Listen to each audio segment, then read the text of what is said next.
kadib markii dhawaan ay ku dhex mareen dagaalo culus degmada Tukaraq ee gobolka Sool ciidamada Somaliland iyo Puntland ayaa waxaa dagaaladaasi markii ugu horeysay aragti ahaan ka hadlay dadweynaha ku dhaqan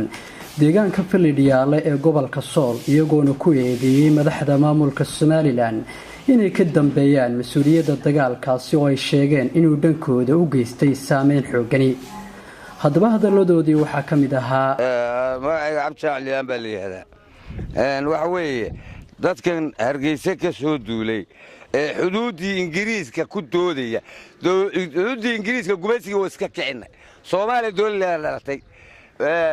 dadkan wali doonaya hadalkii Ingiriiska daba socda ee Ingiriiska u tagay dalasiyo dalkiisa ay doonayaan leeyahay Ingiriis baa bari xuduud dhigay Ingiriis u tagay oo London bada u gooyo anagu London ma hayna Soomaaliya la baxro dalkii waxa waa laga baxay gumaysiga iska kicin oo qaawan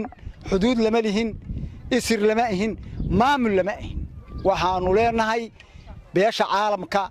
United Nationska jamciyadda qurumaha ka dhaxaysa midowga Afrika jaamacadda Carabta in cid kasta oo arrimaha Soomaaliya danaysa arinta hoos haweegto annagu Somaliland ma ahin Somaliland xuduud lama lihin isir lama ahin waxa noo keenay garan mayno waxa noo keentay gardarra qaawan baa noo keentay waxaanu ka tirsanahay maamul khaatumaan loo dhisay waxaanuna ka midnahay Puntland iyo maamulka khaatimo waa isku isir waa walaalo waa isku mid haddeen awoodda sare waxa leh maamulka Puntland oo aanu isir lanahay xuduudna la leenahay waxana ka dhisanay Somaliland waxana lama dhisan waxana lama wadaagno isirna ma wadaagno Axmed Jaamac wuxuu ka mid yahay dadka ka soo qaxay deegaanka Tukaraq ee gobolka Sool kadib markii dagaalo baasan halkaas ay ku dhex mareen ciidamada Somaliland iyo Puntland haddaba Axmed oo aan kula kulmay maanta deegaanka Falidhiyaale ee gobolka Sool ayaa waxaan ka wareysan doonaa qaabka ku soo gaareen deegaankan iyo waliba sidoo kale bal hadii ay caawimaad ka heleen xagga hay'adaha samafalka ee gurmadka ama gargaarka iyo sidoo kale dadka deegaankani Falidhiyaale ee gobolka Sool Axmed bal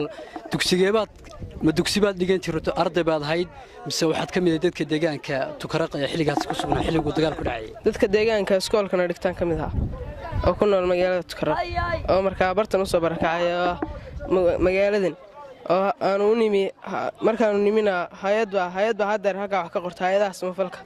markaa waxaan leenahay bartaas aan ku soo barakacnay waxaan haynin ma jirto haba yaraatee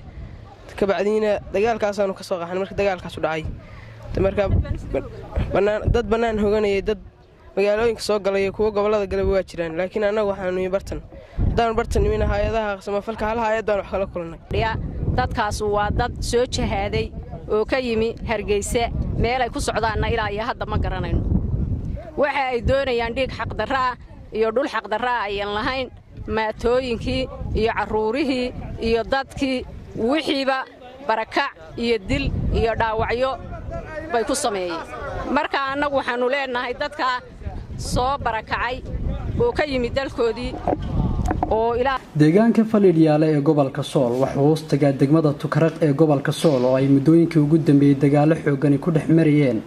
ciidamada Puntland iyo Somaliland waxaana haatan deegaankani ku sugan boqolaal qoys oo ka soo barakacay dagaaladii wali ka sii soconayay degmada Tukaraq ee gobolka Sool kuwaas oo aan haysan wax gabaad ah gurmad xooggan aan kala kulmin dawladda Puntland iyo hay'adaha samafalka marka laga reebo taakula aan saa u badnayn oo ay ka heleen mid ka mid ah hay'adaha samafalka Abdiraxmaan Jaamac Cabdiraxmaan Wadani SBS TV Falidhiyaale